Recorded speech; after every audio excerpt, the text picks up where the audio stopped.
Kakauwi lamang ni Patricia galing sa kanilang kumpanya. Ginabi na ito dahil marami siyang inaasikaso sa pagpapatakbo nito. Sa kanya kasi ibinili ng kanya mga magulang ang iba pa nilang negosyo dito sa Pinas dahil siya lamang ang nag-iisang anak ng mga ito. Hindi inaasahan ni Patricia na sasalubungin siya ng kanyang ina pagpasok pa lamang niya sa sala. "Iha, masyado naman atang gabi na ang uwi mo. Bakit ngayon ka lang?" Bungad dito at sinalubong siya ng yakap. Agad siyang natigilan dito pero bumawi rin naman siya agad ng yakap. Hindi inaasahan ng dalaga ang pag-uwi ng kanyang pamilya. Ang alam niya kasi sa susunod na buwan pa ito makakauwi dahil inaasikaso nito ang ilan pa sa kanilang negosyo sa ibang bansa. "Mommy, kailan pa kayo nakabalik sa bansa?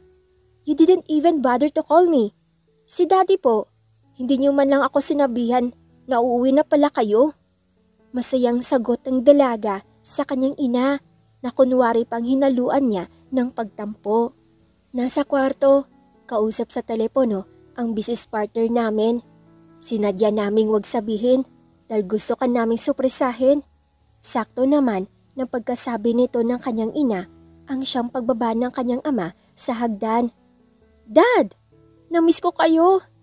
Tumakbo ang dalaga at sinalubong din ng yakap ang kanyang ama. "Namiss ka rin ni Daddy, iha." Maligayang tugon ng kanyang ama. Labis ang saya ni Patricia nang malaman na nakauwi na pala talaga ang kanyang mga magulang galing States. Close kasi siya sa dalawang ito kahit pa hindi na nila nabibigyan ng isa't isa ng atensyon dahil sa sobra nilang pagka-focus sa kanilang mga negosyo. Naiintindihan naman nila dahil kahit papaano naman minsan may mga oras na nagkakasama sila ng kompleto. "O siya, tara na sa kusina at pinagluto kita ng mga paborito mo. May mahalaga rin kaming sasabihin ng daddy mo." Agad na bumakas ang pagtataka sa dalaga sa sinabi ng kanyang ina. "Tungkol saan po?" "Malalaman mo rin yan mamaya, iha." Sagot ng ama nito at gumiti. Sumunod ang dalaga sa kanyang ama't ina sa kusina at naupo. Nag-umpisa silang kumain nang biglang nagsalita ang kanyang ina. "Kamusta naman ang pagpapatakbo ng kumpanya?" Tanong sa kanya nito. Bumuntong hininga naman muna ang dalaga bago niya ito sinagot. "Maayos naman, ma'am. Medyo nape-pressure lang ako dahil marami ang nadagdag na investors and projects ngayon." "Kaya mo yan, iha. Malaki ang tiwala namin sa'yo." Agad na pangiti ang dalaga sa sinabi ng kanyang ama. "Nahihirapan po ako, pero kaya naman po." "Ganyan talaga. Walang bagay na madali sa buhay. Siya nga pala, bukas may dinner tayo with our business partner. Taga Pilipinas din sila, pero nasa ibang bansa rin ang ilan sa mga negosyo nila. Gusto kang makilala ng mga ito, kaya maghanda ka bukas, iha." Paliwanag ng kanyang ama sa babae. "Bakit naman daw po?" "Anak, ikakasal ka na." Mabilis na sagot ng kanyang ina sa kanya. Bahagya pa nga itong ngumiti sa kanya. Halos manlaki ang mga mata ni Patricia sa kanyang narinig mula sa kanyang ina. Hindi ito makapaniwala na tinignan ang kanyang mga magulang. Napatakip din ito ng kanyang kamay sa kanyang bunganga na animoy gulat na gulat sa sinabi ng kanyang ina. Ano?" Gulat pa rin na sabi niya sa mga ito. "Ikakasal ka na sa anak ng business partner namin." "Para rin ito sa negosyo natin, anak," sagot ng kanyang ama. "Dad naman, hindi naman madali ang gusto niyong mangyari. Ano to? Parang laro lang sa inyo na kung sino ang makakatuluyan ko?" Hindi niya mapigilang hindi sigawan ang mga ito dahil sa mga gusto nilang mangyari para sa kanya. "Wala na po ba talaga akong karapatan magdesisyon sa kung sino ang mamahalin ko? Ni hindi ko nga kilala yung ipapakasal niyo sa akin eh." Dagdag na sabi pa niya sa mga ito. "Wala na tayong magagawa, anak. Matagal na nakaplano ang lahat." Tugon naman ng kanyang ina. "No, ayoko. Hindi ako magpapakasal." "Sa ayo at sa gusto mo, iha. Kailangan niyo magpakasal. Para rin ito sa kinabukasan mo at sa negosyo natin," sagot ng kanyang ama. Nanginginig ang kalamnan ni Patricia sa unang pagkakataon at nakaramdam siya ng pagtataksil. Dad! Nagmamakaawa ang tingin niya sa ama. I did everything that you want me to do. Sinunod ko po kayo. Why? Tikom naman ang bibig ng mga magulang. Napailing na lang si Patricia at napapikit.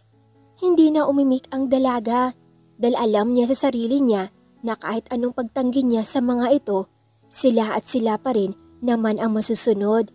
Siya lang naman ang nag-iisang anak ng mag-asawa, kaya wala siyang choice. Nasa kwarto na si Patricia at iniisip pa rin niya ang sinabi ng kanyang mommy at daddy. Ipapakasal na nga lang sa tao pang ni isang beses, hindi ko man lang nakita. Bulong ng dalaga habang nakatingin sa kawalan. Agad siyang napabuga ng hangin at tila nag-iisip ng paraan kung paano makakaalis sa sitwasyon na hindi niya naman ginusto. Biglang may kung anong kalokohan ang pumasok sa kanyang isipan. Na magising kinabukasan, agad niyang isinagawa ang kanyang plano bago siya bumaba at magpakita sa kanyang mga magulang. Iha, anong nangyari sa itsura mo? Gulat na tanong ng kanyang ina kay Patricia. Sus Mariosep, bakit naging ganyan ang ayos mo Patricia? Pati ang kanyang ama, nagulat din sa kanyang ginawa sa kanyang sarili. Tinignan nila mula ulo hanggang paa ang dalaga. Ang dati kasing itsura ng dalaga na napakaganda, napalitan ng isang babaeng may maraming nunal sa mukha, malaking salamin at kulot na buhok. Halos hindi na makilala ang dalaga dahil sa kanyang ginawa sa kanyang itsura. Hindi sila sinagot ng dalaga at dire-diretso lang na pumasok sa loob ng kotse. Nagsimula na silang bumiyahe at nang huminto ang sasakyan, agad silang bumaba sa isang mamahaling restaurant. Pagkapasok nila, sinalubong agad sila ng isang waitress at inalalayan sila sa isang malaking table. Nang makarating sila doon, may tumayong babae at lalaki na halos kasing edad lang marahil ng kanyang ina at ama. Good afternoon partner. Pasensya na at medyo natagalan kami. Sabi ng ama ni Patricia sa kaharap nitong lalaki na parang kasing edad lang ng kanyang ama. No problem. Ito na ba ang anak nyo? Tanong nito sa kanila ng lalaki, sabay nakangiting nakatitig sa kabuuan ni Patricia. Oh yes, she's our only daughter, Patricia. Pakilala nito sa kanyang anak na ngumiti ng pilit sa harap ng mga ito. Sila si Mrs. and Mr. Mondrado. Sila ang magulang ng magiging asawa mo anak. Sabi pa ng ama ni Patricia. Agad namang ngumiti ulit nang pilit ang dalaga sa mga ito. Mukhang napakabait ng anak niyo, Alfredo. Mukhang magkakasundo sila ng anak namin. Sabi ng ginang na asawa ng lalaki. Speaking of him, nasa na nga pala si Nash? Sabat ng mami ni Patricia. Sakto namang dumating si Nash, nakakapunta lang sa table nila. Oh iho, anong dahilan? At napakatagal mo naman. Tanong ng ama nito sa kanya. Sorry I'm late. Traffic po. Hello po tita, tito. Bati ng lalaki sa magulang ni Patricia bago nagmano. Napatunga nga ang dalaga sa itsura ng lalaking kanyang mapapangasawa. Halos mahulog ang kanyang panga. Hindi niya inaasahan na sobrang gwapo pala ng lalaking ipagkakasundo sa kanya. Ngunit kahit gaano pa ito kagwapo sa paningin niya, nananatili pa rin siyang tutol sa kasal nilang dalawa. Hi, Miss Patricia.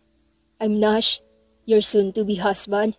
Bati ng binata sa dalaga, sabay kindat dito. Agad siyang inirapan ng dalaga bago nito tinanggap ang kanyang kamay upang makipag-shake hands at binawi rin agad. Kumain na muna tayo bago natin pag-usapan ang magiging kasal ng mga anak natin, sabi ng lalaki. Agad na upo ang lahat. Sakto namang dumating na ang mga pagkain. Nanatiling tahimik si Patricia at hinayaan lamang ang mga kasama. Gusto na niyang umuwi, ngunit wala siyang magawa dahil ayaw niya ring ipahiya ang kanyang mga magulang. So, kailan ang exact date na magiging kasal namin? Tanong ni Nash sa kanila. Next week iho. Hindi na dapat natin ito patagalin pa.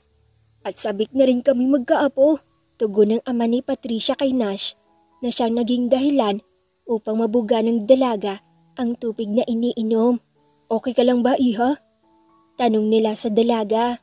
Napaubo pa ito bago magpaalam sa kanila na magbabanyo lang muna. Excuse me po, CR lang po ako saglit.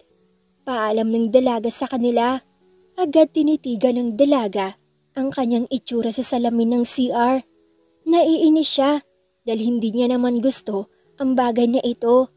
Kailangan pa niyang baguhin ang itsura niya para lang makaalis sa sitwasyon na mukhang hindi niya na rin naman malulusutan. Maya-maya lang napagpasyahan na rin niyang lumabas ng CR. Pero bago ito lumakad ng diretso, napahinto siya dahil sa lalaking nakaabang na pala sa kanya sa gilid ng CR, nakasandal sa pader at tila may hinihintay. Agad umayos ng tayo ang lalaki nang makita niya ang dalaga na kakalabas lang ng CR. Hi! Bati ng lalaki rito, ngunit walang pake ang dalaga na nilampasan lang siya. Sandali, Patricia. Pigil niya sa babae at hinawakan ito sa braso. Huminto naman sa paglalakad ang dalaga at hinarap siya nito. Bakit ba? Masungit na tugon ng dalaga. Look, kung galit ka sa akin, sorry. Hindi ko rin naman ginusto ito, pero wala rin akong magagawa. Paliwanag ng lalaki sa kanya. Nakatitig lang sila sa mga mata ng isa't isa at nang mailang, si Patricia na rin mismo ang umiwas ang tingin. Ayokong ikasal. May iba akong plano para sa buhay ko.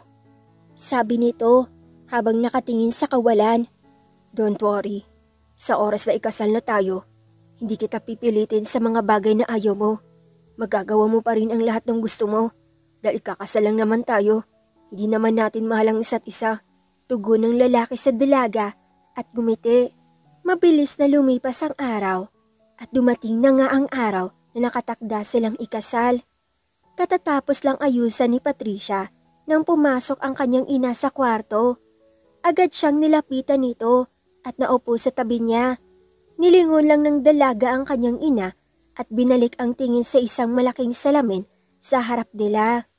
Patricia anak, alam ko may tampo ka sa amin ng dad mo. Sana patawarin mo kami para sa iyo lahat ng ginagawa namin. Sabi ng kanyang ina habang nakatitig sa mata ng dalaga mula sa salamin. Ang hindi ko lang po maintindihan.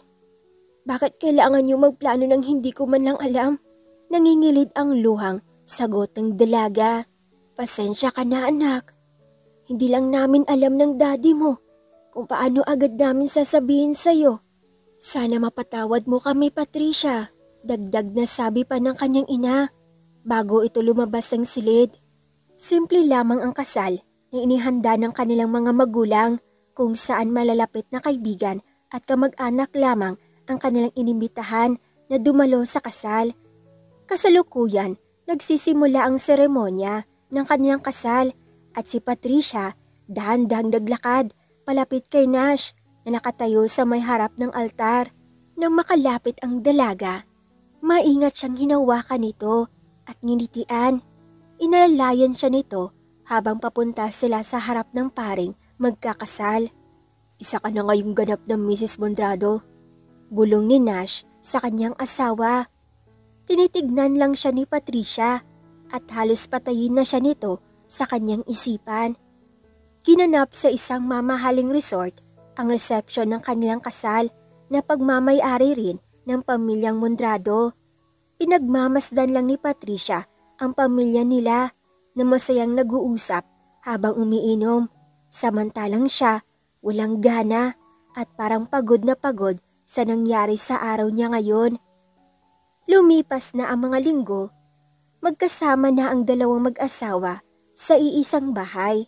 Kahit nasa iisang bubong na lang sila, pinagpatuloy pa rin ni Patricia ang kanyang pagpapanggap na hindi kaaya-aya ang itsura niya. Gabi na at kasalukuyan nagluluto si Patricia ng hapunan nila ng kanyang asawang si Nash. Siya ang gumagawa ng gawaing bahay dahil ayaw niya nang may kasamang katulong sa kanilang bahay dahil baka may makaalam ng kanyang sekretong pagpapanggap at isumbong pa siya sa kanyang asawa. Mula sa kusina, may narinig si Patricia na nagpapark ng kotse sa labas ng kanilang bahay. Hudyat na dumating na si Nash galing sa trabaho. Simula nang ikasal silang dalawa, hindi na hinayaan ng pamilya ni Patricia na siya ang kumilos sa kumpanya. Gusto nila na sa bahay na lang si Patricia at mag-focus sa kanyang buhay may asawa. Lagi rin bumibisita ang magulang ng dalaga sa bahay nila upang kamustahin silang dalawa ng asawa niyang si Nash.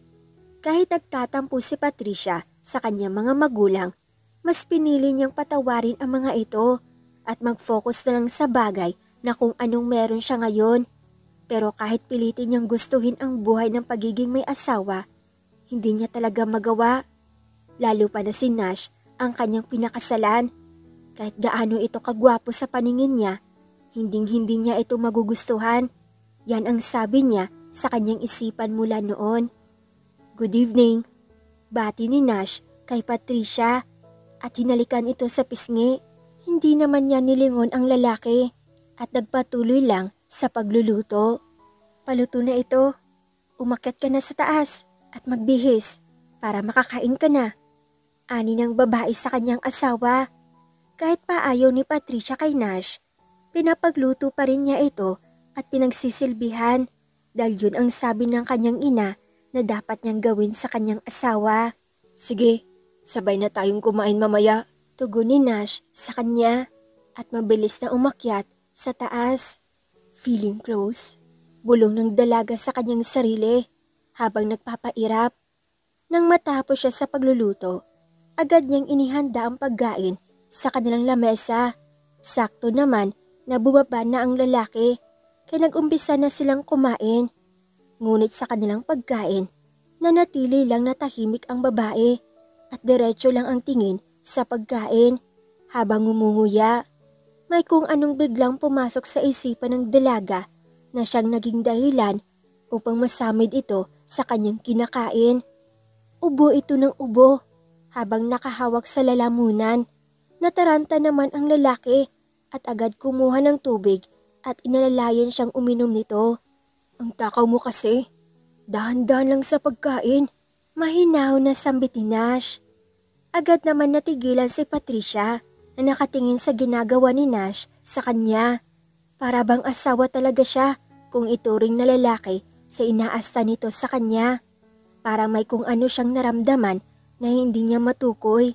Binura niya sa kanyang isipan ang mga bagay na iyon at agad na bumalik sa pagkain. Bukas, gusto sana kitang yayain lumabas. Dahan-dahan na sambit ni Nash kay Patricia habang nakatitig ito sa mata ng babae na may malaking salamin at animoy hinihintay nito ang sagot ng babae. Busy ako. Marami akong dapat linisin dito sa bahay. Tsaka, hindi tayo close para yayain mo ko, no? Masungit na sagot ni Patricia dito habang nakataas ang kanyang isang kilay. Sungit naman ang misis ko. Gusto lang maglambing ng asawa mo, oh. Nakangusong ani ni Nash sa kanyang asawa at tila nangaasar. Tigilan mo ako, Mondrado. Sasamain ka sa akin. Pikon na sagot ni Patricia dito na siyang kinatawa lang naman ni Nash. Talaga ba, Mrs. Mondrado? Madiin na sambit ng lalaki sa kanya.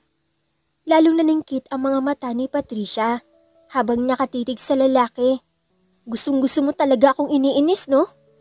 Dagdag na sabi pa niya sa kanyang asawa na asar na.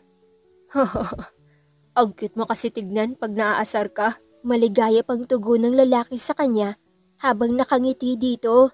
Tse, huwag kang matutulog sa kwarto mamaya. Agad na tumayo ang dalaga at niligpit ang sariling pinagkainan dahil tapos na ito at saka naglakad palabas ng dining area. Narinig pa niyang kinakausap pa siya ng lalaki pero hindi na niya ito pinapansin at dumiretso na siya agad sa kwarto nila. Nasa iisang kwarto natutulog si Nash at Patricia pero hindi niya hinayaan na magtabi sila. Isa lang dapat ang kama sa loob ng kwarto, pero nakipagtalo ang babae sa kanyang asawa na lagyan pa ito ng isang kama dahil malawak naman ang kwarto. Walang nagawa ang lalaki kundi sundin ang babae, kaya dalawa na ang kama sa kanilang kwarto. Kinabukasan, nakabihis na ang dalaga. Tuloy kasi ang date nila ng kanyang asawa. Kahit kasi gusto niyang tumanggi, talagang kinukulit siya nito kagabi. Kaya kahit ayaw niya, heto siya at bihis na bihis. Gusto niya rin naman na lumabas at para na siyang lalong malulosyang sa pagkakakulong sa bahay. Nakabistida ang dalaga ng simple at pinanatili niya ang kulot ng kanyang buhok at malaking salamin sa kanyang mukha, lalo na ang kanyang napakalaking nunal dito. Ready na ang asawa ko. Sambit ni Nash sa kanya na makapasok siya sa kotse. Sinimangutan lang siya nito at sa buong biyahe nakadungaw lang ito sa bintana at pinagmamasdan ang bawat bagay ng kanilang madaanan. Sa mall sila magdi-date, sabi ng lalaki sa kanya habang sila ay nasa biyahe. Wala namang tugon ang babae. Nang makarating sila, bumaba na siya agad. Hindi na niya hinintay ang lalaki at dire-diretso na siya nagpatiuna dito. Agad nagmadali si Nash sa pagbaba ng kotse at mabilis na hinabol ang babae. Ang sungit-sungit talaga. Hays, sambit na lang ng lalaki sa kanyang isipan. Sa sinihan pumunta ang babae at tinignan ang mga movie na pwedeng panoorin. Agad siyang napatalon nang makita niya ang horror movie.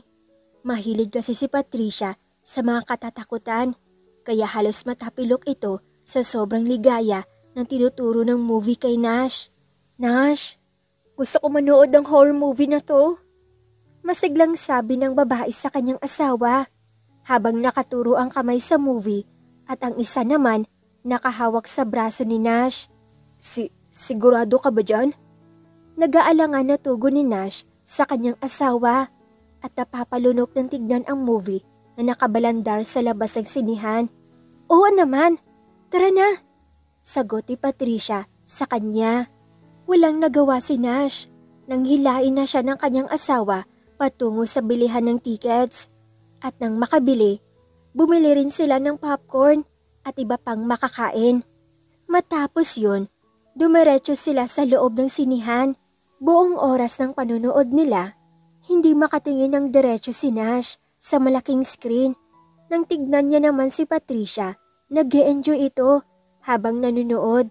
Habang nakatitig siya sa babae, agad na pumasok sa isip niya na hindi naman pala talaga masungit ito. Naisip niya na baka kaya lang masungit sa kanya ito dahil sa pagpupush ng kanilang mga magulang na ikasal silang dalawa.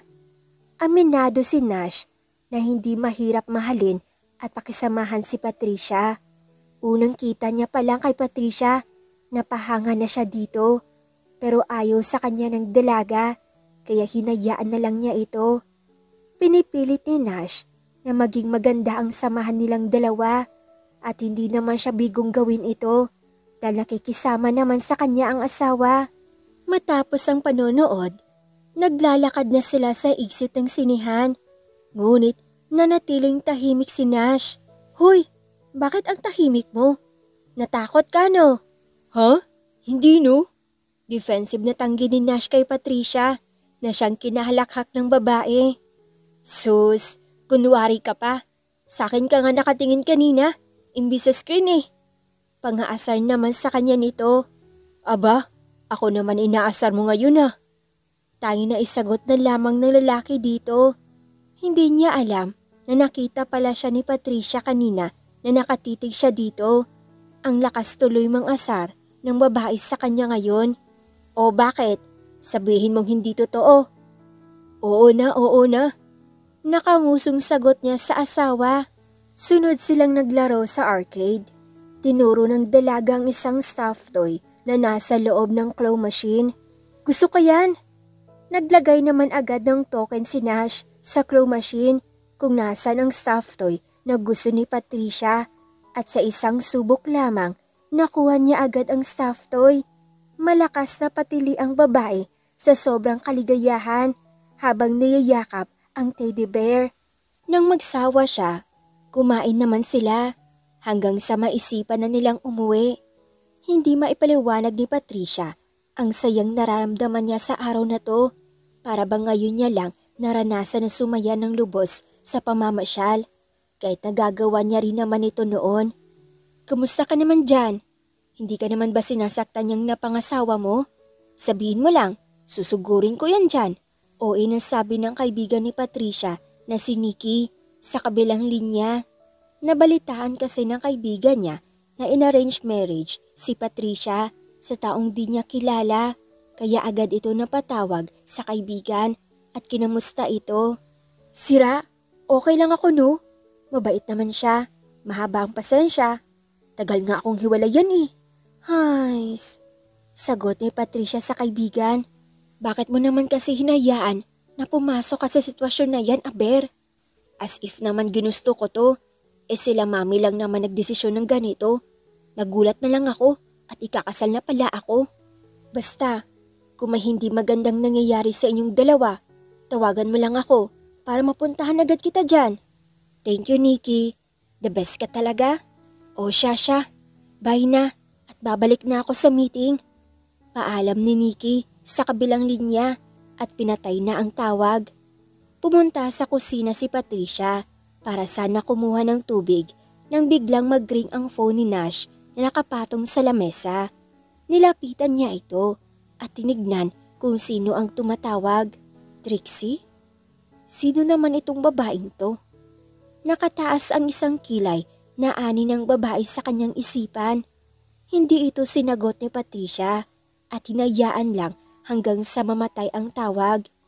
Hindi na niya ito pinansin at tumuloy na siya sa pag-inom ng tubig. Biglang sumulpot si Nash sa kusina at kinausap si Patricia. Nakita mo ba ang relo ko? Hindi ko kasi makita sa drawer. Tanong ni Nash sa asawa niya kasi mangot lang. Abay malay ko, bakit hindi mo itanong sa Trixie mo? Masungit na sagot ni Patricia sa lalaki. At bakit ko naman itatanong sa sekretary ko ang bagay na yan? Ikaw ang kasama ko dito sa bahay. Katwiran naman ng asawa. Ewan ko sa'yo.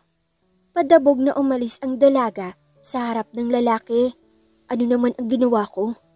Bulong ni Nash sa sarili.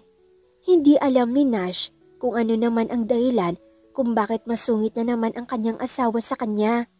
Sinundan niya ito sa taas para kausapin at magpaalam.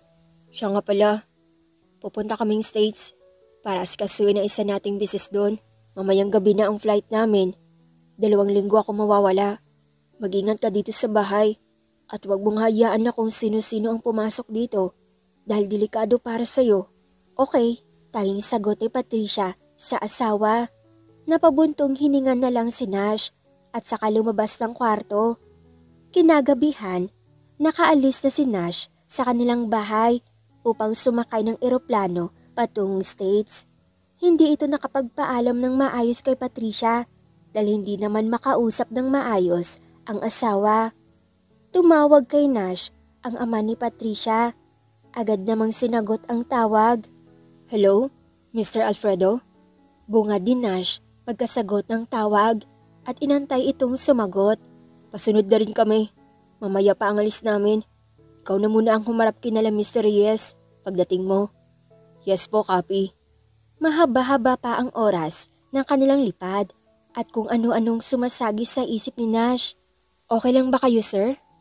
Tanong ni Trixie, kanyang sekretarya. Napansin kasi nito na hindi mapakali si Nash at parang may kung anong bumabagabag. Huh? Yeah. Iniisip ko lang na kung may naiwan ba ako. Tanging sagot niya dito.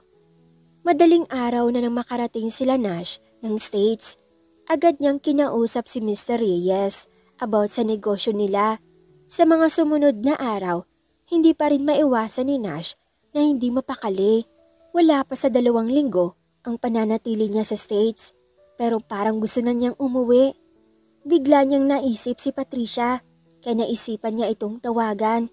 Nakailang tawag siya sa asawa ngunit hindi nito sinasagot ang tawag. Doon siya nagsimulang mag-alala. Kaya agad niyang tinawagan ang kanyang sekretarya na ikuha siya ng ticket ng flight dahil uuwi ito ngayon mismo sa Pilipinas upang balikan ang asawa sa kanilang bahay. Sir, malabo po yung gusto niyo. Marami pa po kayong kailangan asikasuhin dito. Gawin mo na lang ang inuutos ko, Trixie. Kailangan kong umuwi ng Pinas ngayon din. Tanging sagot niya sa sekretarya at pinatay ang tawag. Nang maibigay sa kanya ng kanyang sekretarya ang tickets, agad silang sumakay ng eroplano. Kahit mahaba pa ang biyahe, hindi niya ito alintana dahil ang kanyang isipan nasa kanyang asawa. Hindi maintindihan ni Nash ang kaba at pag-alalang nararamdaman para bang may hindi magandang nangyari. Pagkababa ng eroplano, dumiretso siya agad sa bahay at agad na hinanap ang asawa. Natagpuan niya itong nakahiga sa kama at balot na balot ng kumot. Nilapitan niya ito at hinawakan. Sobrang init ng katawan ni Patricia. Sobrang taas ng kanyang lagnat. Patricia? Tawag niya sa asawa. Tanging sagot lang ni Patricia dito. Sobrang taas ng lagnat mo. Bakit hindi ka man lang tumawag sa akin? Hindi sumagot ang babae at nanatili lang nakapikit. Kitang-kita sa kanya ang nginig ng kanyang katawan dahil sa sakit niya. Sandali, kukuha lang ako ng basang bempo. Sambit niya at nang madaling bumaba para pumunta sa kusina. Kumuha siya ng bempo at binasa ito sa maligamgam na tubig na may halong suka. Pagtapos, bumalik siya sa kwarto kung nasaan ang asawa. Binaba niya sa side table ang maliit na planggana dadala at piniga ang bempo na hawak. Sabay lagay sa noo ng asawa. Inalis nito ang malaking salamin ng babae para maayos niyang malagay sa noo nito ang bempo. Ano ba kasi ang pinaggagawa mo nung wala ako? Ayan, at nagkasakit ka. Dapat talaga kumuha na ako ng katulong para may kasama ka rito kapag wala ako. Ilang saglit pa, lalabas na sana si Nash ng kwarto para makatulog ng maayos ang asawa pero tinawag siya nito. Nash, mahinang ani ni Patricia. Huwag mo akong iwan. Dito ka lang. Dagdag ng dalaga at namumungay ang matang nakatitig sa asawa.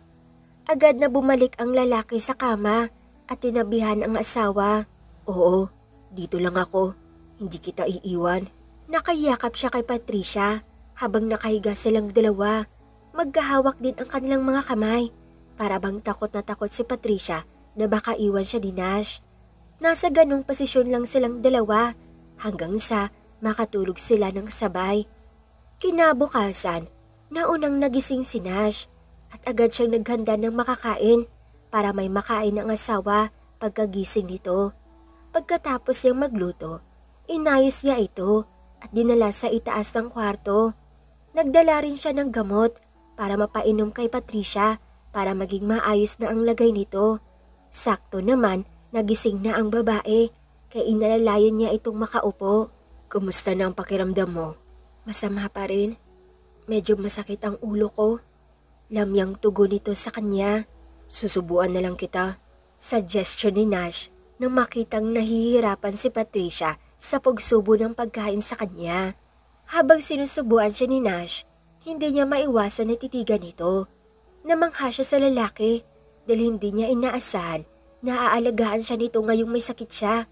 Kitang-kita niya kung paano mag-alala si Nash sa kanya ngayong nalaman nito na may sakit siya.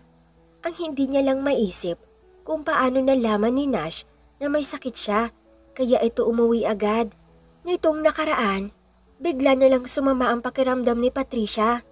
Ngunit wala siyang masabihan dahil parehas na abala ang asawa at magulang niya sa States at wala siyang ibang malapitan. Ayaw niya rin naman na istorbohin ang kaibigan niya kaya hinayaan niya na lang ang kanyang sarili kahit nanghihina siya. Mabuti na lang nga talaga at dumating si Nash.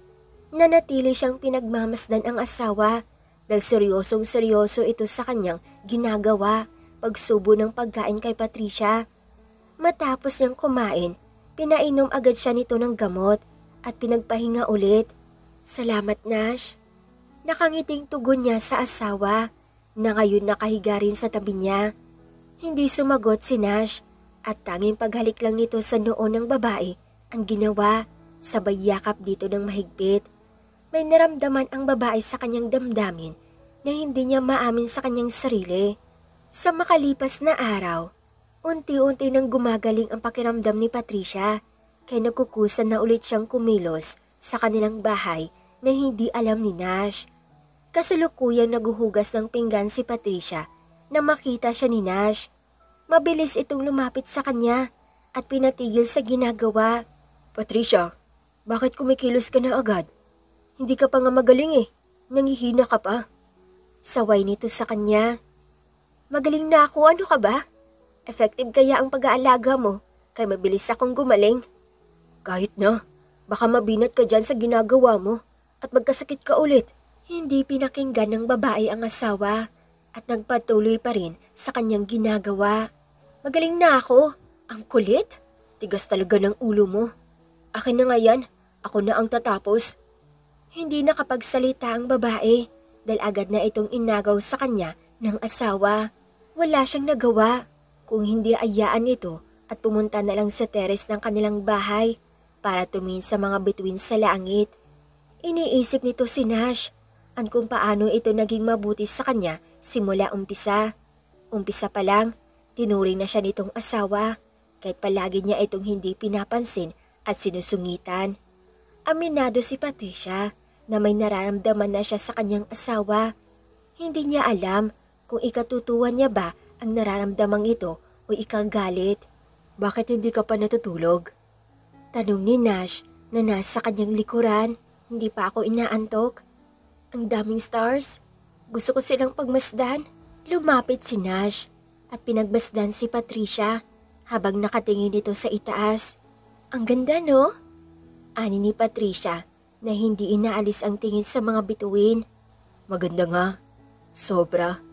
Sagot naman ni Nash at nanatiling nakatingin sa kanya.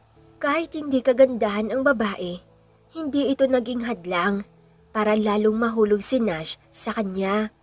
Lumapit si Nash sa kanya at niyakap siya mula sa kanyang likod. Habang nakatingin sa langit, ipinatong ng lalaki ang kanyang baba sa balikat ng asawa. "Nash?" Hindi niya pinansin ang babae. Hinalikan ni Nash si Patricia sa kanyang leeg at inamoy-amoy ang babae. "Hindi ko alam pero ayoko nang mawala pa tong nararamdaman ko sa'yo. Mahal na kita, Patricia, at ayoko mawala ka sa'kin." Diretsyong sambit ni Nash kay Patricia. Napapikit ang babae at dinamdam ang sinabi ni Nash.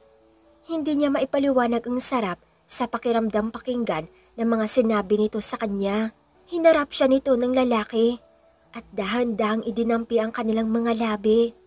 Noong una, hindi tumugon ang babae sa mga halik ng lalaki. Pero sinakop na ng lalaki ang kanyang buong labi. Kaya wala na itong magawa kung hindi ang tugunan ito at agad siyang bumigay. Habang patuloy sa ginagawa, binuhat siya ng lalaki at hiniga sa higaan habang hindi pa rin naghihiwalay ang kanilang mga labi. Sobra pa doon ang nangyari hanggang sa makatulugan nila ito. Hindi akalain ng dalaga na dadating sila sa punto na magugustuhan nila ang isa't isa. Simula na nangyari, binawasan na ni Patricia ang pagiging masungit sa asawa niya. Hindi niya rin mapigilan na iparamdam sa lalaki na mahal niya rin ito. "Nakauwi na ako. Nasaan ang asawa ko?" Malakas na sabi ni Nash na narinig naman ni Patricia mula sa kusina. "Kakatapos lang magluto," sagot ni Patricia, sabay halik sa pisngi ng asawa at niyakap ito. "Kulang naman yung kiss. Pagod na ako." Nakangusong sabi ni Nash na animoy bata. "Abuso ka. Tama na muna yan at kakain na tayo." "Isa pa? Dito naman." Demandang lalaki at nakaturo pa sa labi. Hinalikan naman siya dito ni Patricia at saglit lang sana pero hinawakan ni Nash ang ulo ng asawa at hindi pinakawalan. Lumalim ang kanilang paghahalikan hanggang sa napahiga silang dalawa sa sofa. Sandali nilang tinigil ang ginagawa. upang huminga at nagpatuloy ulit. Hininto ng babae ang kanilang ginagawa at umayos na. Tama na muna. Kakain ka pa. Aba? Mamaya naman. Malambing na sagot ni Nash sa kanya. Napailing naman siya dito. Naging malapit na ng sobra ang loob ng dalawa sa isa't isa. Ang isa lang na iniisip ni Patricia kung paano niya masasabi sa kanyang asawa na nagpapanggap lamang siya na maging isang pangit na babae. Birthday mo na sa susunod na araw. Anong gusto mong regalo? Tanong ni Nash kay Patricia. Katatapos lang nilang magsimba kanina at ngayon kumakain naman sila sa isang fast food chain. Linggo ngayon at naisipan ng dalawa na maglaan ng oras sa kanilang dalawa. Wala naman akong gusto, sa totoo lang. Ani ng babae sa lalaki. Wala talaga kahit ano. Ano ba dapat ang hilingin ko? Kunot noong tanong ni Patricia sa asawa. Anak, diretso namang sagot nito. Agad siyang binato ni Patricia ng tissue at tinitigan ito ng masama. Puro ka talaga kalokohan. Humalakhak lang ang lalaki sa sinabi ng babae. Happy birthday anak! Napatalon sa gulat si Patricia nang supresahan siya ng kanyang mga magulang sa kanilang bahay. Hindi inaasahan ni Patricia na bibisita ang parents niya sa mismong birthday niya. Ang akala kasi niya nasa ibang bansa ang mga ito ngayon. Kakauwi lang ni Patricia galing sa salon dahil pinaiksian niya ang humahaba niya ng kulot at buhaghag na buhok. Bumili rin ito ng kung ano-ano dahil birthday naman niya. Ma'am! Dad! Ang hilig niyo talaga akong surprisahin. Happy birthday anak! Bati ng ina ni Patricia. Ang bilis talaga ng panahon. Parang dati lang, baby pa ang anak natin. Ngayon, may asawa na. Ani naman ng kanyang ama. Niyakap niya ang dalawang ito at pinasalamatan. May dala ang mga ito ng pagkain at sabay-sabay nilang pinagsaluhan. Kamusta naman ang buhay may asawa anak? Tanong ng kanyang ama. Maayos naman po kami. Chill lang kami pareho at wala po masyadong pinag-aawayan. Tugon ng dalaga dito. Tama yan anak. Mas makakabuti sa inyo kung hindi kayo puro away at laging intindihin ang isa't isa. Matagal na napatawad ni Patricia ang kanyang mga magulang dahil sa ginawa nila sa kanyang pagpapakasal. Naging maayos naman muli ang samahan nila ng kanyang mga magulang. Nagpaalam din agad na aalis ang mga ito dahil may lakad pa ang dalawa. Masaya silang hinatid ni Patricia sa gate at nagpaalam na. Kinagabihan, dumating si Nash na may dalang bulaklak at cake para kay Patricia. Kaninang umaga kasi, hindi na niya inantay na magising pa si Patricia at dumiretso na agad sa opisina. Pero nag-iwan naman ito ng sticky note at binati niya doon ang asawa. Happy birthday mahal ko. Bati niya dito, sabay yakap at maalagang sinayaw-sayaw. Ang akala ko, wala ka nang balak umuwi eh. Nagtatampo pa kunwaring tugon ng babae. Pwede ba yun? Buong araw nga na ikaw ang nasa isip ko. For you my love. Ani pa nito, sabay abot ng bulaklak sa asawa. Nakahiga silang mag-asawa ngayon sa kama habang magkayakap sa isa't isa. Sinusulit ang gabi na magkayakap sila. Alam mo ba na ang sungit-sungit mo sa akin noon? Pero ngayon, grabe mo na akong yakapin. Parang ayaw mo na akong pakawalan pa. Kinikilig na sambit ni Nash sa kanyang asawa. Parang ayaw mo ata eh. Hindi no? Kung pwede nga lang, itigil ang oras para lagi tayong ganito. Gusto mo talaga ako? Kahit ganito pa ang itsura ko? Tanong ni Patricia sa asawa. Oo naman. Wala namang mali sa itsura mo. In fact, lalo nga kitang minamahal araw-araw eh. Sus, bolero talaga? Totoo nga, ang sinabi ko. Sincero na sagot nito. Ano pa nga ba? Ikaw ang may sabi niyan. Eh di syempre, at maniniwala na ako. Mahinang bungis-ngis ni Patricia. Kinabukasan, mag-isa nilang ulit na iwan si Patricia na magising siya. Binuksan niya ang phone niya at nakita niyang puro miss call ang asawa niya sa kanya. Hinayaan na lang ito hanggang sa may matanggap siyang text galing dito. Pat, pwede pa kidala ng white envelope dito sa opisina? Naiwan ko, Kailangan ko pa naman yan ngayon, pero hindi ko makuha dahil nasa meeting ako. Nang mabasa niya ang message ng kanyang asawa, mabilis siyang naligo at nag-ayos para mapuntahan ito ngayon din sa opisina. Pagtapos niya, agad siyang lumabas ng bahay, dala ang white envelope at pumara ng taxi. Wala rin naman kasi siyang panahon at mood para magmaneho ng sariling sasakyan. Pagkababa niya pa lang, dumiretso na siya sa building pero hinarang siya agad ng security guard. "Excuse me ma'am, bawal pong pumasok ang hindi employees dito." Ani ng guard. "Kuya guard, nagmamadali kasi ako. Asawa po ako ni Mr. Mondrado at pinapadala niya sa akin itong white envelope na to." Tugon ni Patricia, ngunit hindi siya pinaniwalaan ng guard. "Naku ma'am, alam ko na yung mga tiktik na yan. Kung magbumbodus ka, wag na lang po dito." Natatawang pang sagot ng guard. "Sinasabi mo bang nagsisinungaling ako?" Eritang sambit ni Patricia at agad na kinuha ang cellphone sa kanyang bulsa bago tinawagan ng asawa.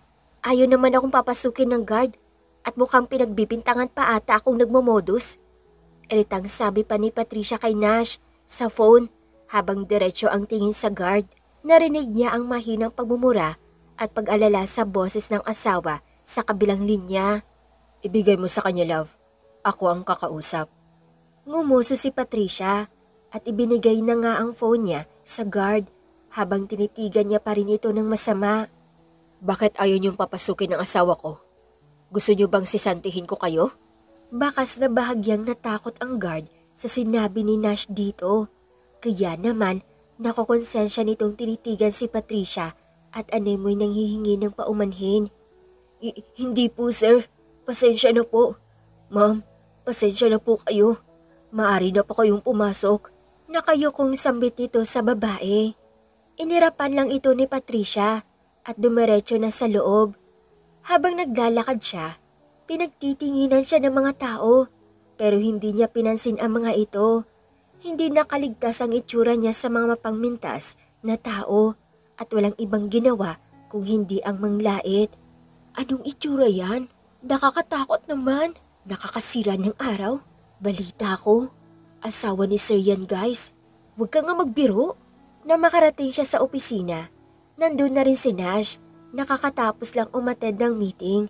Padabog niya itong inilapag sa lamesa ng asawa. "Sorry, naabala pa kita." "Ayos lang." Walang gana na tugon ng babae. Naiirita pa rin siya lalo nang dahil sa mga sinasabi ng mga employees ng asawa niya. As if naman na magaganda rin sila. Ani nito sa kanyang isipan. Kung alam lang nila siguro ang tunay na itsura ng babae, baka mahiya sila sa kanilang mga pinagsasabi tungkol dito. "Gusto mo bang kumain?" Aya ni Nash. "Wag na, nabusog na ako sa panghusga ng mga tao sa labas." Nakatingin sa kung saan na ani ni Patricia habang naka-cross arms. "Sino-sino ang nanglait sa'yo? Ituro mo isa-isa at tatanggalin ko." Mariin na ani ng asawa. "Hayaan mo na, lulunukin din nila yan." Nagpaalam na si Patricia na uuwi na. Habang palabas siya, tinignan niya isa-isa ang mga nagsalita sa kanya ng hindi maganda. "Wala kayong karapatan laitin ang itsura ko. At saka, huwag kayong manghusga ng tao dahil hindi naman kayo perpekto. And besides, tauhan lang naman kayo dito." Dagdag na ani pa niya sa mga ito. Umirap pa siya bago umalis. Napatahimik naman ang lahat at nahiya sa mga sinabi. Pagka-uwi, tinignan ni Patricia ang sarili sa salamin. Hindi naman talaga ganito dapat ang itsura ko. Kailan ko ba ititigil ang pagpapanggap na to? Sambit ng dalaga sa sarili. Nagdesisyon si Patricia na sabihin na sa kanyang asawa ang totoo. Ngunit tuwing sasabihin na niya ito, lagi namang wrong timing. Hindi niya natutuloy sabihin lagi sa asawa dahil lagi may nangyayari at nalilimutan niya na lang sabihin. Biglang napaisip si Patricia. Iniisip niya kung ano kaya ang magiging reaksyon ng kanyang asawa kung sakaling malaman niya ito na hindi talaga ganun ang itsura niya. Baka magalit ito sa kanya dahil nagpanggap siyang iba. Paano kung ito ang maging dahilan ng pag-aaway namin? Bulong ni Patricia sa kanyang sarili. Napailing ito sa sariling iniisip. Hindi na lamang muna inisip ni Patricia ang bagay na iyon dahil sumasakit na rin talaga ang ulo niya. Hahayaan niya na lang dumating ang tamang pagkakataon na masabi niya ito sa kanyang asawa. Pagka-uwi ni Nash, nag-aya itong manood ng movie sa kwarto nila. Kaya naman, nang matapos silang kumain, kumuha sila ng mga snacks at dinala sa kwarto nila upang kainin habang nanonood. Bakit ang tahimik mo ata? Okay ka lang ba? Tanong ni Nash sa asawa na kanina pa walang imik simula nang nagsimula silang manood. Oo, okay lang ako. May iniisip lang. Tanging tugon niya sa asawa. Ano naman ang iniisip mo? At bigla-bigla ka nalang nanahimik. Girls na tanong ni Nash. Wala lang ito. Naisip ko lang na, paano kung bigla ako naging maganda sa paningin mo? I mean, biglang hindi na ganito yung itsura ko. Anong gagawin mo? Tanong ni Patricia sa asawa. Wala. Ano bang dapat gawin? Kahit ano namang maging itsura mo, hindi ko pa rin namang susubukan na lumingon pa sa iba. Pat, kahit anong itsura mo pa yan, ikaw at ikaw pa rin naman ang pipiliin ko. Sincere na sambit ni Nash sa asawa at hinalikan ito sa noo. Agad na kumalma ang babae, lalo na sa sinabi ng kanyang asawa. Baka nga masyado lang siyang nag-alala dahil baka mahusgan siya nito dahil sa kanyang pagpapanggap. Maagang nagising si Patricia, kinabukasan. Nakatitig siya sa malaking salamin na nasa harap niya. Seryoso ang tingin niya sa itsura habang pinag-iisipan ng mabuti ang dapat na gawin. Nagpakawala siya ng mabigat na buntong hininga bago kunin ang kanyang cellphone at i-denial ang number ng ama. Dad, pwede po bang mag-prepare kayo para sa isang welcome party mamaya? Para po sa akin. Takang-taka pa man ang ama sa kabilang linya. Pumayag ito kahit naguguluhan. Paglabas ni Patricia sa banyo, bumungad sa kanya ang asawa na kinukusot pa ang mga mata. Nag-email sa atin ang dad mo. May welcome party daw mamaya. Tumango-tango si Patricia at lumapit sa asawa. Pwede bang mauna ka na sa akin sa kumpanya? Kailangan ko lang ng mahabang oras para ayusin ang sarili ko. Magalak naman nang umiti ang asawa bago ito tumango-tango. Lumapit ito ng bahagya sa kanya at hinagkan siya sa noo. Sure. No problem. Pero tandaan mo na ikaw pa rin ang pinakamaganda sa lahat. Pabirong umirap si Patricia sa asawa. Katulad ganang usapan nilang mag-asawa, nauna na ngang umalis si Nash. Doon inihanda na ni Patricia ang sarili. Inilak niya ang pinto ng CR at sinimulan ang proseso sa pamamagitan ng pagtanggal ng malaki niyang salamin sa mata. Kinuha niya ang tissue at maingat na pinunasan ang mga nunal at peking pimples niya sa mukha. Inayos niya rin muli ang kanyang dating maganda at mahabang buhok, ang kanyang kutis na mala porselana, ang kanyang mukha na mala glass skin. Ngumiti si Patricia sa harap ng salamin. Deserve niya ang maayos na ako dahil maayos niya akong itrinato. Kaya lang naman hindi sang-ayon si Patricia sa kasalan nun dahil hindi naman niya kilala o mahal ang kanyang pakakasalan. Ngunit ngayon, na-realize niya na hindi naman pala kapangit ang tadhanang ibinigay sa kanya. Matapos maligo at makudkod ang lahat ng hinanakit ng ginawa ni Patricia sa mukha at katawan, malawak siyang ngumiti sa salamin. I miss this face. May ngiti siya sa labi habang isinusuot ang damit na pinakisuyo niya sa ina. Sa wakas, ito na ang araw na iyon. Hindi mapakali si Nash. Maya't maya ang tingin niya sa kanyang relo. Nag-alala siya sa asawa na baka iniisip na naman nitong hindi ito mag-fit in at baka hindi ito dumalo. Hay iho! Sa hindi kalayuan, biglang bumati ang ina ni Patricia na mukhang galing sa pakikipagkamustahan sa mga board members. Hello po, you look perfectly gorgeous. Papuri niya dito. Mahina naman itong natawa. Thank you. Nasaan na nga pala si Patricia? Doon ay hindi agad nakasagot si Nash. Hindi rin kasi sumasagot sa tawag niya ang asawa. Kaya nga grabe ang pag-alala niya dito. Hindi ko pa po alam. Baka po naligaw. I'll check here in the parking. Mas natawa ang Kinang at mahinang umiling-iling. Oh, no need. Nandyan na pala ang anak ko. Ang masaya sanang mukha ni Nash, napalitan ng pagkunot ng noo nang hindi naman niya makita ang asawa. Sa taas, ang tanging nakikita lang, isang babaeng napakaganda. Mahaba ang buhok nito at parang kumikintab. Perpekto ang hubog ng katawan at mas makomplement pa dahil sa suot nitong slip gold dress. Ang halos lahat ng bisita at tao sa venue at na-starstruck sa ganda ng dalaga. Para itong naniningning sa kagandahan. Mabilis na pailing si Nash at hinahanap ng mga mata niya ang asawa.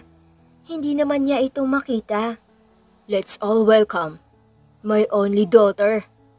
Doon at tuluyang natigilan si Nash. Pakiramdam niya, isinemento bigla ang kanyang mga paa sa sahig at hindi siya makagalaw. Parang nagmala slow motion ang lahat ng bagay sa lalaki. Lalo na ang dahan-dahang naglakad pababa si Patricia. Tipid itong nakangiti. Ngunit halata sa mga mata nito ang saya habang nakatingin sa mga mata niya. Biglang natahimik ang mundo ni Nash. Parang wala siyang ibang naririnig kung hindi ang malakas na pagtibok ng kanyang puso at ang alaala ng mga tawa ni Patricia sa kanyang isip.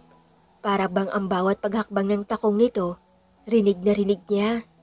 Para bang pasok na pasok sa kanyang mga tenga.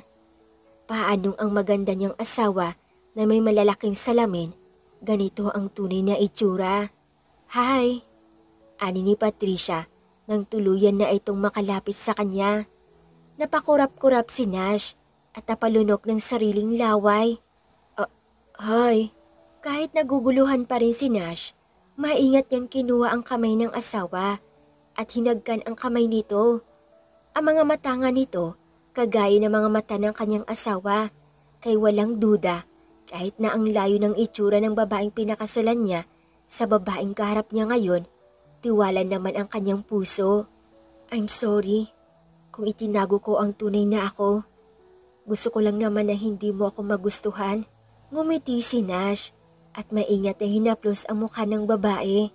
Ang hindi mo alam, minahal na kita sa segundo pa lang na lumapat ang mga mata ko sa'yo, lalo na nung unang beses mo akong irapan. Mahinang natawa si Patricia at muling inirapan siya. Maya-maya pa, nagseryoso na talaga si Nash at sincero ang mga mata niyang tumingin sa asawa. Kahit ano pa ang itsura mo na meron ka, mahal na mahal pa rin kita. Mahal kita, Patricia. Mas lalong lumalim ang tinginan nilang dalawa. Mas lalong nakakalunod, nakakahulog. Hindi sila nagsasalita. Ngunit ang kanilang mga puso nagkakaintindihan. Ang kanilang mga mata nagkakaunawaan. Mahal din kita, Nash.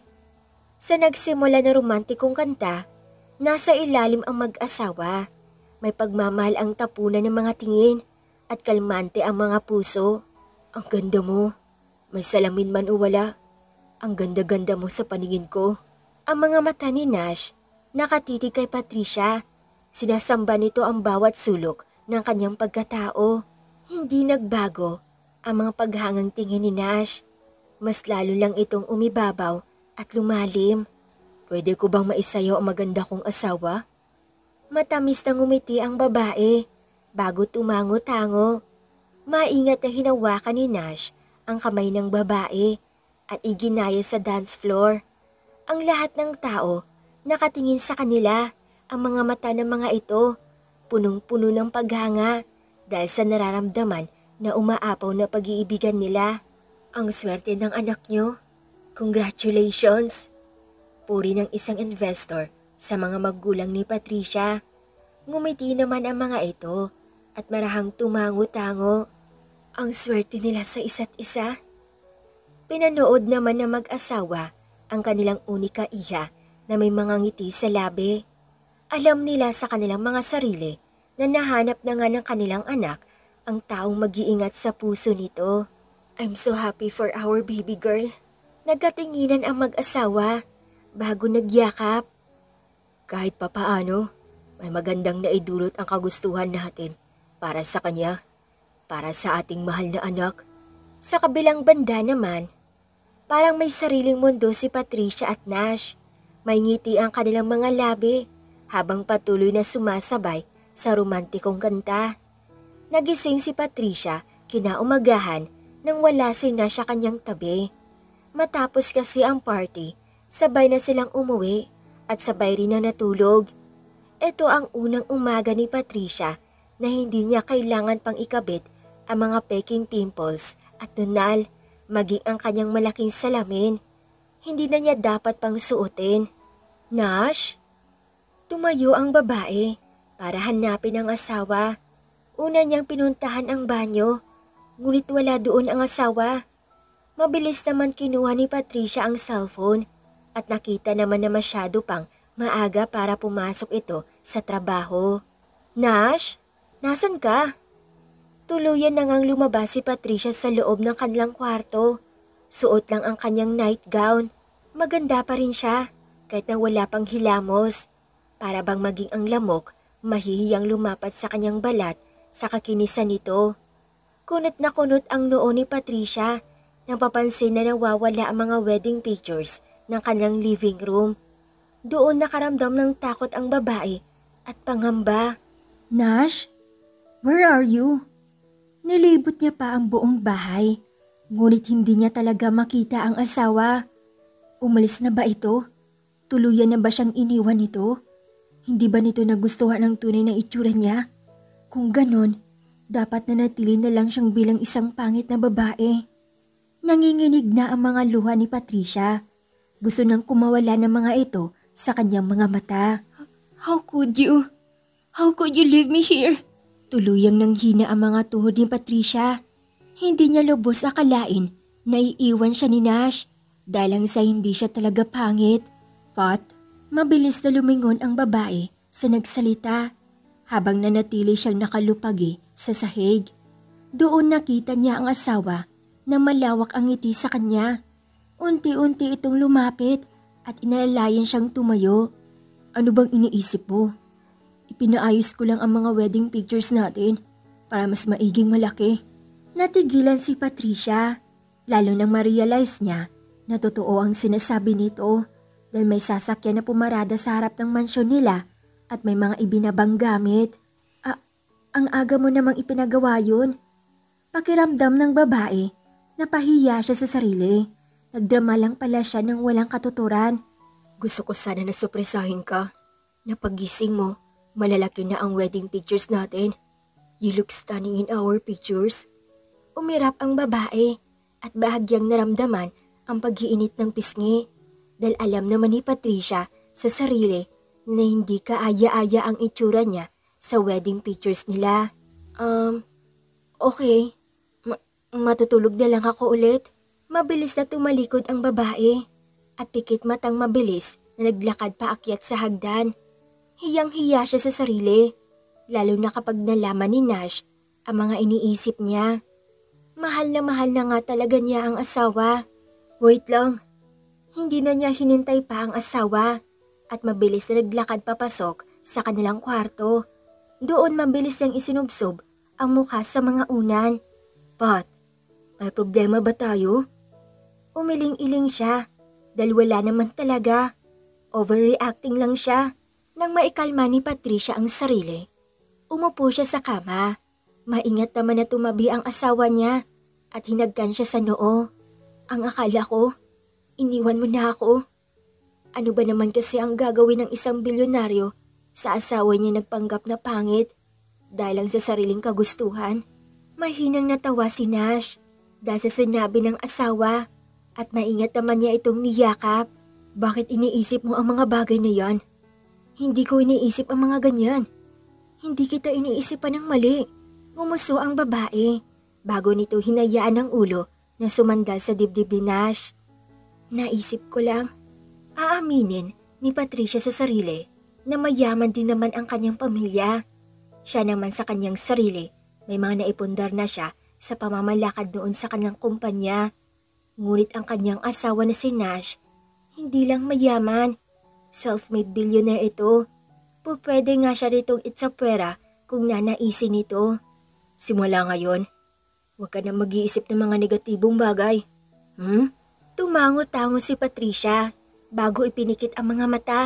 Napakalmante talaga ng kanyang puso kapag ito ang kasama niya. By the way, Pat, nagmulat siya ng mata at tumingin sa lalaki. Nakangiti ang mga mata nito sa kanya. Ano yun? Will you marry me? This time, choice na natin. This time, pwede ka nang tumanggi o pumayag na hindi labag sa loob mo.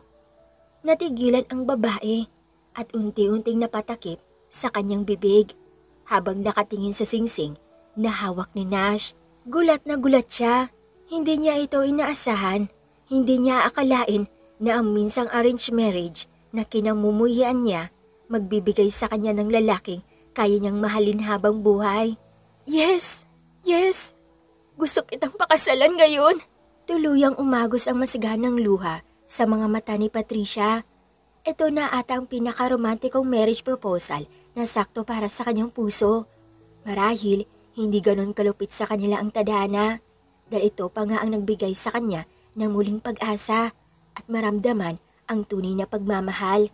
Mabilis namang isinuot ni Nash ang singsing sa daliri ng asawa at maranahinagkan niya ang noo ng babae. Mahal na mahal kita, Patricia. Sana palagi mong tatandaan ang pagmamahal ko. Tumango-tango ang babae bago siya nito niyakap ng mahigpit. Malawak na pangiti ang lalaki.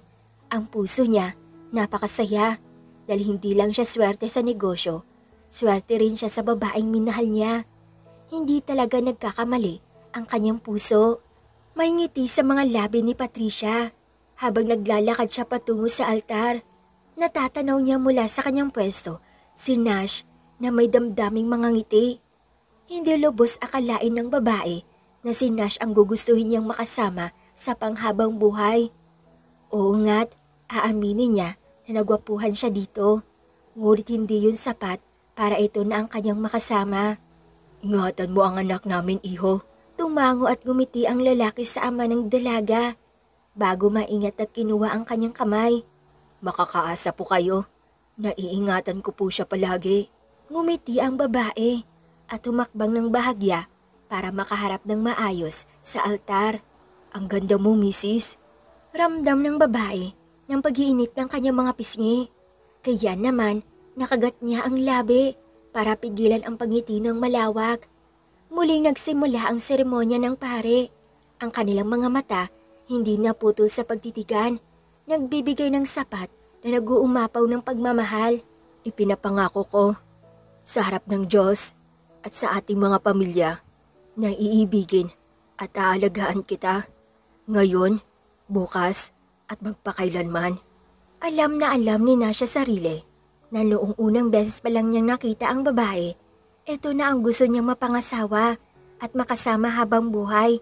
Habang suot nito ang malaking salamin at magulo ang buhok nito, ang kasungitan ng babae hindi nakabawas sa paghanga niya dito. Mahal kita at paulit-ulit kong sasabihin yun sa'yo para hindi mo pagdudahan ng pagmamahal ko. Ito ang ninais niya, ang kasimplihan ng isang babae. Ang mga mata nito na kung tumingin napaka-inosente at nagniningning.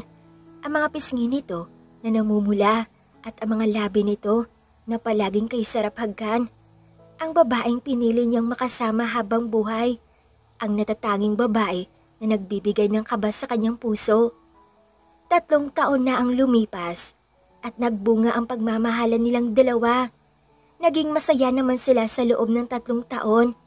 Napaka-perpekto ng kanilang relasyon dahil pareho nilang mahal ang isa't isa. Daddy! Mommy! Sabay na palingon ang mag-asawa nang tawagin sila ng kanilang mga anak.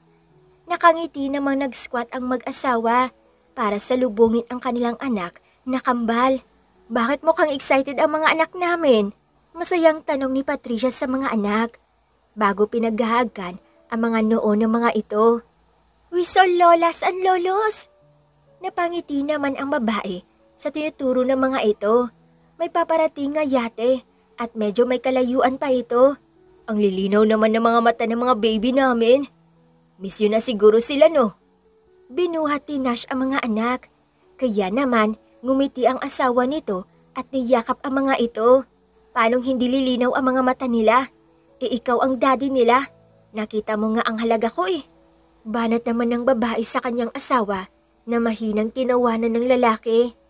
Mabilis naman ang umuso si Patricia dahil na-realize niyang medyo corny na siya. Sige, huwag kang kiligin. Mas natawa pa ang asawa niya dahil sa naging reaksyon niya bago ito iikot ang mga anak at bigla na lang siyang yakapin. Ang mami niyo, gusto na ata na magkaroon ulit ng another sibling niyo. Doon, tuluyang namula ang mukha ng babae bago kunwaring irapan ang asawa. Ilang saglit pa at tama nga ang mga anak nila. Ang dumating nga na yate, nilalaman ang kanilang mga magulang. May ngiti sa mga labi ng mga ito at halatang masasaya. Namiss ko talaga itong mga apo ko. Halika nga kayo. Dumating ang gabi at nananatiling maingay dahil sa kasiyahan ng kanilang lugar. Gumawa naman ng bonfire ang mga lalaki. I'm so happy for you guys. Sana may baby girl naman sa kasunod. Pasimpleng ani ng ina ni Nash sa babae. Mahina naman siyang natawa at sinakyan na lang ang sinasabi nito. Don't worry po, ginagawa na namin. Nagtawanan sila doon nang pumasok ang kanyang asawa at hiramin siya nito. Nagpaalam naman siya at masayang tumango lang ang mga ito. I love you. Inalalayan siya ng asawa sa pag-upo sa harap ng bonfire. Hindi naman ito ganun kainit dahil malamig ang hangin. Mahal din kita asawa ko. Nang tuluyan na silang makaupo, maingat na hinawakan ni Nash ang kanyang kamay bago ito hinagkan. 3 taon na at mahal pa rin kita kagaya ng pagmamahal ko nung una kitang nakita. Sa totoo lang, napakaromantiko ng kanyang asawa. Hindi niya alam kung dahil lang ba tumatanda na rin ito o dahil mahal lang ba talaga siya nito. Kahit na sinusungitan pa rin kita hanggang ngayon, mahinang natawa ang lalaki bago tumango-tango. Kahit pasungitan mo ako habang buhay, gusto nga ulit kitang pakasalan kung gusto mo. Kahit ilang taon na silang kasal, palagi pa rin namumula ang mga pisngi ni Patricia na akala mo ba isa siyang teenager kung kiligin. Gusto ko, gustong gusto. Hindi rin naman ako mapapagod kakalakad patungo sa altar. Basta nandun ka at naghihintay sa akin. Maingat na hinawakan ng lalaki ang pisngi ng kanyang asawa at unti-unting inilapit ang mukha dito. Sa wakas, muling nagdampi ang kanilang mga labi. Mas puno ng pagmamahal, mas puno ng tamis. Gusto mo bang sundan na natin ang kambal? Napatawa si Patricia at mahinang hinampas ng mahina ang asawa sa braso bago tumayo. Kung mahahabol mo ko, pwede. Pero kung hindi, bahala ka. Mabilis na tumakbo palayo ang babae.